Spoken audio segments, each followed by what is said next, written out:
ప్రతి క్షణం సమాజం కోసం మీ మిత్ర న్యూస్.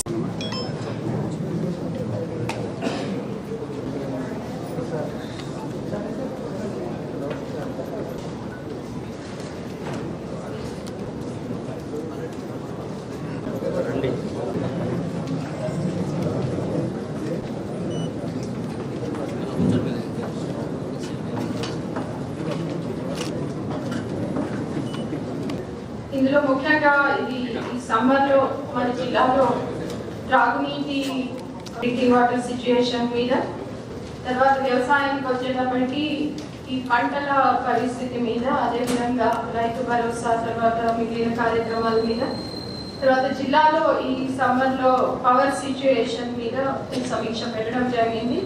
అదేవిధంగా మనకి ఇప్పుడు గవర్నమెంట్ ఫ్లాగ్షిప్ ప్రోగ్రామ్స్ అయిన ఇందిరమ్మ ఇల్లు, తర్వాత రాజీవ్ యువ వికాసం, అదేవిధంగా మహిళా శక్తి కార్యక్రమం, కొత్త రేషన్ కార్డు ఇష్యూ చేయడం, తర్వాత ఈ మన other flagship programmes like 200 units current, తర్వాత 500 రూపీస్ సబ్సిడీ గ్యాస్ సిలిండర్ మీద, వీటన్నిటి మీద కూడా ఈ సమీక్ష కార్యక్రమంలో మనం కవర్ చేస్తాం సార్. దాంతోపాటుగా ప్రభుత్వ ప్రాముఖ్యత మనకి ఈ రెసిడెన్షియల్ ఇన్స్టిట్యూషన్స్ మీద కూడా ఉంది కాబట్టి వాటి గురించి, ఆ తర్వాత జనరల్గా హెల్త్ అండ్ ఎడ్యుకేషన్ సెక్టర్లో ఇప్పటివరకు జరిగిన కార్యక్రమాల గురించి మనం ఈ సమీక్షలో పెట్టుకున్నాం సార్. ఈ సిచ్యుయేషన్ జిల్లాలో ఏ విధంగా ఉంది అనేది ముందు మనం టేకప్ చేస్తాం సార్. కదా 423 మనకి ప్రస్తుతం గ్రామ పంచాయతీలు ఉన్నాయి సార్. సో వీటి ప్రకారం ఎన్ని ప్రాబ్లమాటిక్ విలేజ్ ఉన్నవి 100% as per law rural 100 litres and urban 150 corporations and 135 municipality. దీనిలో మీకున్న లెక్కల ప్రకారం సమ్మరైజ్ చేసి ప్రాబ్లమ్స్ ఉన్నటువంటి విలేజ్ అని చెప్పండి, ఉంటే ఏమో చెప్పండి. సో దట్ ఎంపీఎస్ రెస్పాండ్ అవుతుంది. కాబట్టి మీరు చెప్పండి, మీరు హిస్టరీ చెప్పాల్సి అవుతుంది సార్. సరే sir, urban local bodies ULBs తీసుకున్నట్లయితే సార్ మహబూబ్నగర్ కార్పొరేషన్కు మనము ఒక 10.83 క్లియర్ వాటర్ సప్లై చేస్తున్నాం సార్. ఎక్కడ షార్టేజ్ ఉండడం లేదు సార్. ఒక 24 MLD రా వాటర్ ఇస్తున్నాం సార్. దానిపైన టేక్ యాక్షన్. మంచినీళ్ళ దాన్ని కూడా చేస్తే వ్యవసాయం పడుతుంది, వ్యవసాయానికి ఇండస్ట్రీ పడితే how can be quick. So take initial action. తర్వాత అలాంగ్ ది పైప్ లైన్ ఎవరు రెస్పాన్సిబుల్ ఒకసారి మొత్తం చూడండి, చేసి రిపోర్టు కడగలుగుతుంది. అవుతుందా అవుతుందా రిపోర్ట్ ఇవ్వండి. Last week 10 days back collector గారి దృష్టికి తీసుకెళ్తే, ఎస్పెషల్లీ నా కాన్స్టిట్యూన్సీకి సంబంధించి ఒక 2 days బ్యాక్ 34 lakhs ఇవ్వడం జరిగింది. దానికి నేను ప్రత్యేకంగా తెలియజేస్తున్నా. కలెక్టర్ గారి ఫండ్స్ ఇవ్వడం జరిగింది. గ్రీడ్కి వచ్చేసి మొత్తం 34 lakhs ఇచ్చారు. ఇన్ఫ్రా గ్రీడ్ కలిపి. అయితే ఇక్కడ ప్రాబ్లం ఎక్కడ వస్తుందంటే, మిషన్ భగీరథ వాటర్ కంటే ఎక్కువ ఇంపార్టెంట్ ప్రతి దగ్గర కూడా గ్రామాలలో, ఎస్పెషల్లీ ఈ వాటర్ దానికాడ బోర్లు అడుగుతాం. మెయిన్ ప్రాబ్లము బోర్ కావాలి, మోటార్ కావాలనేది చాలా రిక్వైర్మెంట్ ఉంది చాలా ప్లేస్లలో.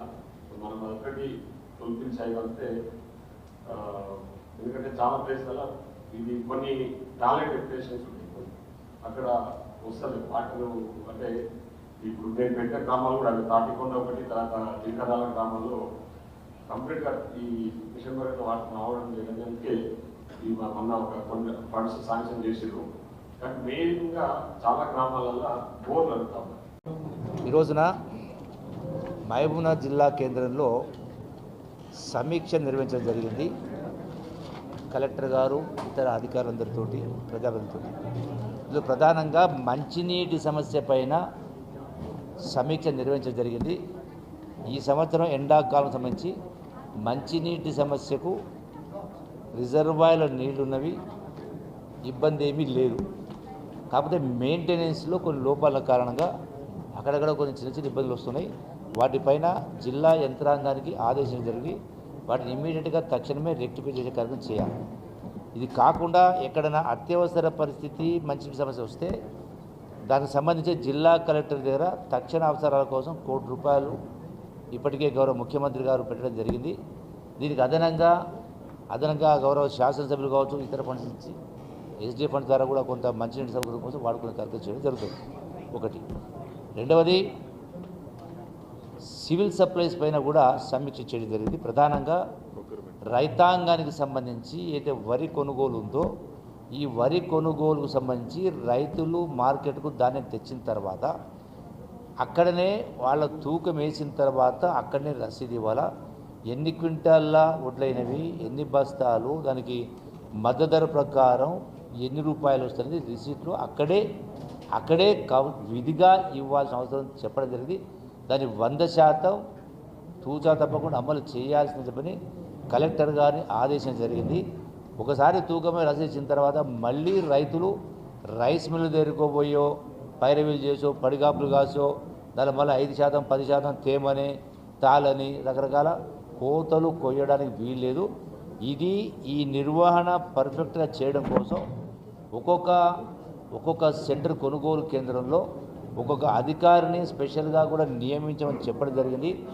వీళ్ళందరినీ కూడా ఐకేపీ కొనుగోలు చేసే ఐకేపీ సంస్థలు కొనుగోలు చేస్తారో వాళ్ళను, అట్లాగే మార్కెట్ కమిటీల ద్వారా కొనుగోలు చేస్తారు వాళ్ళను కలిపి ఒక సమీక్ష నిర్వహించి దీన్ని ఆదేశాలు స్పష్టంగా ఇవ్వమని చెప్పడం జరిగింది. రెండవది వరి ధాన్యం అకాల వర్షాలు వస్తే తడిసిపోకుండా ఉండడం కోసం మార్కెట్ యార్డ్లో ఇప్పటికే నిధులు ఉన్నవి, ఇప్పటికే టార్పులు ఉన్నవి. అవి కాకుండా తక్కువ పడితే ఆ నిధుల ద్వారా కూడా అవసరమైన టార్పోలీలను కొని ఒక్క ధాన్యం గింజ కూడా తడవకుండా ఆ ఏర్పాట్లు కూడా తక్షణమే ఏర్పాటు చేయమని కూడా చెప్పడం జరిగింది.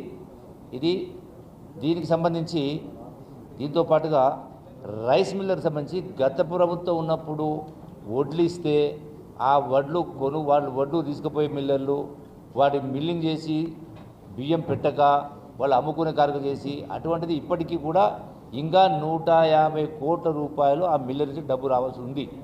సో వాటికి సంబంధించి కూడా తక్షణమే చర్యలు తీసుకొని ఆ డబ్బును వసూలు చేసే కార్యక్రమం చేయాలని చెప్పడం జరిగింది. గత ప్రభుత్వం కూడా ఏదో కొంత ఆ వడ్లను కొన్ని తీసుకొని ఆక్షన్ పెడితే అది కూడా ఇప్పటి వరకు కూడా అయితే అవి కూడా డబ్బులు రాలేదు. కాబట్టి వీటిపైన కూడా ప్రభుత్వ వృధా కూడా తక్షణమే అవసరమైనటువంటి చర్యలు తీసుకోమని చెప్పినాం.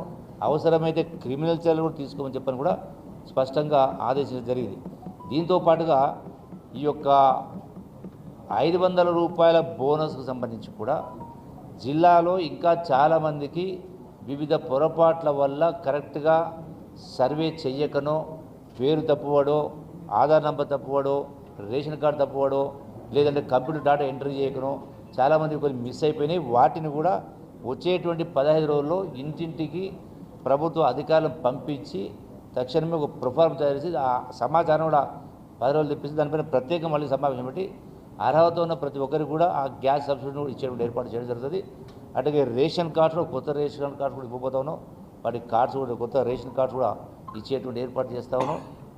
సివిల్ సప్లైస్తో పాటుగా కూడా చేసినాం మనం మంచి కూడా 200 యూనిట్లు ఏవైతే ఉన్నాయో వాళ్ళకు కూడా అందరికీ జీరో బిల్స్ వస్తున్నాయి సమీక్ష చేసింది. అందులో కూడా మిస్ అయిపోతే వాళ్ళకు కూడా రెక్టిఫై చేసి వాళ్ళకు కూడా అర్హత ఉన్న ప్రతి ఒక్కరు ఇచ్చేయడం ఏర్పాటు చేస్తున్నాం. దీంతో పాటుగా జిల్లాలో టూరిజం పైన కూడా సమీక్ష చేయడం జరిగింది. పెండింగ్ ప్రాజెక్టుల పైన కూడా సమీక్ష చేసి వాటిని త్వరితగతిన వాటిని ఏవైతే మంజూరు ఇవ్వడం జరిగిందో వాటిని త్వరితగతిన పూర్తి చేయడానికి కూడా నిర్వహించడం జరిగింది. కిలో కూడా తీయడానికి వీలు, అదే ఇప్పుడు ఆదేశాలు ఇచ్చింది. ఖచ్చితంగా ఏ నిష్పత్తిలో తేమ శాతం ఉండాలో ఆ తేమ శాతానికి మించి 1 కిలో కూడా తీయడానికి వీలు లేదు స్పష్టంగా. అందుకే అక్కడ రసీదు ఇవ్వమని చెప్తా ఉన్నాం. ఎందుకు ఆ సమస్య వస్తూ ఉందంటే రసీదు ఇక్కడ కొనుగోలు కింద రసీదు ఇవ్వకపోతే ఆ మిల్లు కాడికి పోయిన తర్వాత వాళ్ళు ఆడిచ్చినట్టే వీళ్ళు రైతులు ఆడాల్సి వస్తుంది. దానికి అవకాశం ఇవ్వకుండా కట్టుదిట్టమైన చర్యలు తీసుకొని చెప్పడం జరిగింది. పూర్తిగా ఇంకా ఇతర సభ్యులు కూడా సమీక్ష నిర్వహించడం జరిగింది. Thank you. ఇప్పటికీ 35 లక్షలు ఆల్రెడీ ఇప్పటికీ 20 లక్షలు గని బ్యాగ్స్ ఉన్నవి. ఇప్పుడే ప్రారంభం కాబట్టి అవసరమైన గని బ్యాగులు ఉన్నవి. గని బ్యాగులు ఇబ్బంది లేదు. పురికొరణ పురితాడు దాన్ని కూడా ఏమి ఇబ్బంది లేదు. Okay, thank you.